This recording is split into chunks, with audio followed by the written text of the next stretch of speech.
It happened, it finally happened, and I'm not even mad about it. Every day we dance and life's been smiling. I'm delighted 'cause I got you. Hello, welcome back to my channel, Zebras. My name is Becky. As you can see, I have a disability. I have Ehlers-Danlos syndrome, which is a connective tissue disorder, and it's a genetic problem. If you wonder why I always introduce my videos like that, I want to keep everybody up to date, whether you are a returning subscriber or a new visitor. So my channel deals with chronic illnesses, everything that goes along with that, mental health issues, all that stuff in between. I really want to help as many people as I can and give advice on my experiences with my chronic illness, and today is no different. So I got a delivery this morning. Yes, I did. It has been a long time in the running, really. So let me talk about that. So as you can see, I have bought myself a wheelchair. I am 23 years old, so I know you're probably saying, well, that's a bit young, that, isn't it? Yes, I didn't plan on this happening, but you know, life gives you what it gives you, and you just have to roll with it. See what I did there? Yeah. So I guess this video is going to be a little bit talk about like my experience and why I have a wheelchair, because I can walk. Unfortunately, people kind of draw conclusions in that people in wheelchairs can't walk, and if you can walk, then you're clearly not disabled, which is definitely not the case. I also want to touch a little bit on when you might need to get a wheelchair, what sort of signs you need to look for when it's time to accept that maybe investing in a wheelchair would be a good idea. So let me go into my story a little bit. So like I said, I have Ehlers-Danlos syndrome. If you've been subscribed to this channel for the videos that I've already posted, you will know that. If not, Ehlers-Danlos syndrome is a connective tissue disorder, and that means it affects pretty much every bit of your body.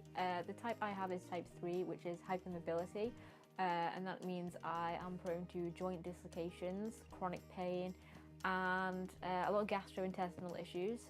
I was diagnosed in April of this year, though I had been severely sick for about 3 years, and I'd been searching for my diagnosis within that time period. However, the story of like the problem with my legs goes back a little bit further than that. So obviously I was 19 when I got chronically sick, but at 17 I had a job waitressing, and I noticed fairly shortly into that new job that I was suffering a little bit with my legs, like I was getting some, I guess, sciatic pain down my legs, and there were some shifts where the pain was so bad that I couldn't go in. I remember there was one shift specifically where I was so bad at work I had to be brought home, which is embarrassing and mortifying because you know, I won't call in sick unless I really have to. Feel, you know, embarrassed, and I don't like letting people down. So I realised there was some sort of problem going on at that sort of time, but I didn't know what it was. I'd always had very bad growing pains as a child. Obviously now I know growing pains isn't actually a thing, believe it or not. It is not a medical term. So if you are having severe growing pains, then maybe there is underlying cause that maybe you should look into, because it's not a thing apparently, and I didn't know that. And at the time I was classed as epileptic because I used to have seizures as a teen, and the doctors, you know, thought, oh well, maybe this is connected with her epilepsy, and they tried running tests to see if there was some kind of mini seizures going on in my legs or if nerves were getting trapped. Couldn't find anything. There was nothing wrong. There was nothing coming up on any MRIs.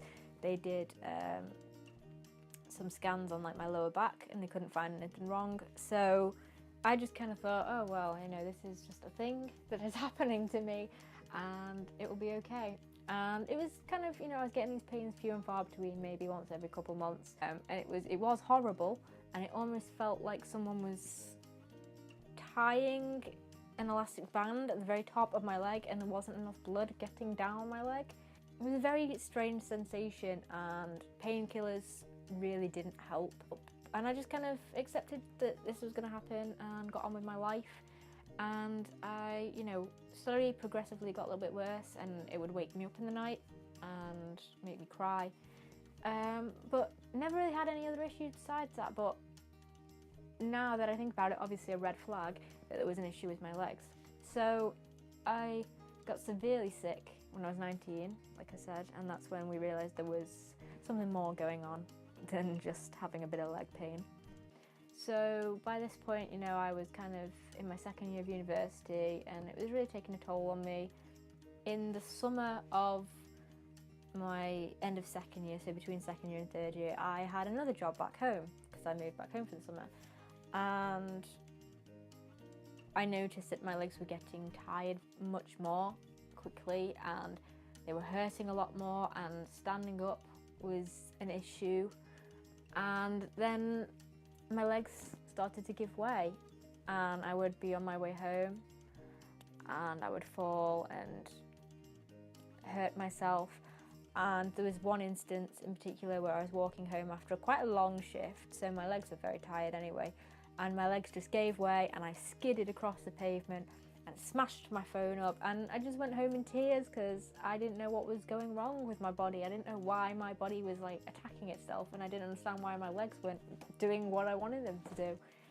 And my stepfather has MS, and my dad has MS, so I knew from living with him, his issues with mobility and legs giving way, and it scared me because obviously I felt like that was my future. I felt like that was going to happen to me, and I was very scared, and I didn't really know what to do. And for a long time, I didn't want to accept that there was a problem. And then obviously we looked into EDS and stuff, and we realised that a lot of EDS patients unfortunately end up in wheelchairs because their joints aren't stable. People can't regulate their blood pressure properly, so they get very dizzy and they can't stand because it's too dizzy. Luckily, my POTS isn't too bad. I can't stand in the shower properly anymore because the heat makes me so dizzy. So I was in denial, and I didn't want a wheelchair, and I didn't want to lose my independence that I had, I'd lived for 3 years at university, and I didn't want to let go of that just yet, especially at 23. I was coming up for graduation, and I wasn't ready to say goodbye to my legs that I lived with for 22 years. I just didn't want to. And then things changed, and I finally got my EDS diagnosis, which I fought so hard for because doctors didn't believe me, or doctors were barking down the wrong path. I really fought for people to believe me, and I was so pleased when I got my EDS diagnosis. It was a relief to me, not a burden, which for some people you'd think, wow, your life's over. No, it was the opposite. I was so excited to get my diagnosis because I knew that I wasn't crazy. So I guess the last few months in particular, I have a job behind a bar, and I can walk. I'm not going to lie and say that I can't walk, but any kind of distance I can't. I struggle, and I feel my joints popping out, and I feel like I'm at the point now where I'm at a risk to myself if I walk too far, because I will get dizzy after a while, and I can't, my joints hurt and they're very painful, and my legs hurt and tired and they give way. I feel like it's a danger to me now to not invest in a wheelchair, and although in a sense I'm losing my independence, I'm gaining my independence back because there are things now that I just simply can't do. Like, if my friend said to me, let's go walk around town, let's go shopping, like, it's gonna hurt and I can't do it. It's just too painful. I don't regret getting a wheelchair at all. I think, it's important to work with your body, and for so long I was in denial about it, and I refused to even consider a wheelchair because I felt like people would look down on me. And you hear of stories of people, going to the shops, and they'll come back to the car and there's a note, a really aggressive, nasty note about, well, you're not disabled, blah, blah, blah. Illnesses aren't always visible, and that's what the whole point of this channel is. I'm trying to highlight that illnesses aren't always visible, and you shouldn't judge someone so quickly. If I didn't have this condition, I wouldn't be wasting my money on a chair, would I? For me, this this is going to open a lot of doors for me. I read a comment which was very sad in an EDS group that I'm in about a young lady who was very similar age to me, and she said that she wanted desperately to get like walking sticks and stuff, but because she had a job that was on her feet all the time, she felt like she didn't deserve them. And I felt like that was very sad, because you don't have to justify to anyone why you need these apparatus. As soon as I realised that, then, you know, things got better for me. So I'll probably be a bit nervous and a bit embarrassed when I first use this in public. You know, it only arrived today. I've not used it in public yet. I'm considering taking it on my short holiday in the summer abroad. But, you know, if it's going to improve my life, then it is well worth investing and getting, because I don't know how I'm going to be in 5 years' time. If there's some miracle cure in 5 years' time and I can go back to the way I was, then fantastic. But if not, then, you know, I've got something that's going to help me, and I've still got the use of my legs. It's not like my legs don't work, they just don't work in certain scenarios. So well worth the money for me, and I don't feel bad or guilty about it at all. If any of you guys are in wheelchairs or have used wheelchairs, or any kind of apparatus to help with your walking, then let me know and how you feel about it. Be grateful for the little things that you have. You know, I know a guy at work who is paralysed from like the waist down because he had a horrible accident, and he is one of the most positive people. So I think that's about wraps it up. So thank you very much again for watching my videos. If you enjoyed this video, give it a little like. And quickly before I go, you may have noticed, if you're keen, that I actually upload every Wednesday at 6 PM GMT time, which is 1 PM Eastern time, and I think 10 AM Pacific time. So until next time, guys, I will see you in the next one. Bye! Got you, there's no reason to chasing pavement on my own, 'cause you're here.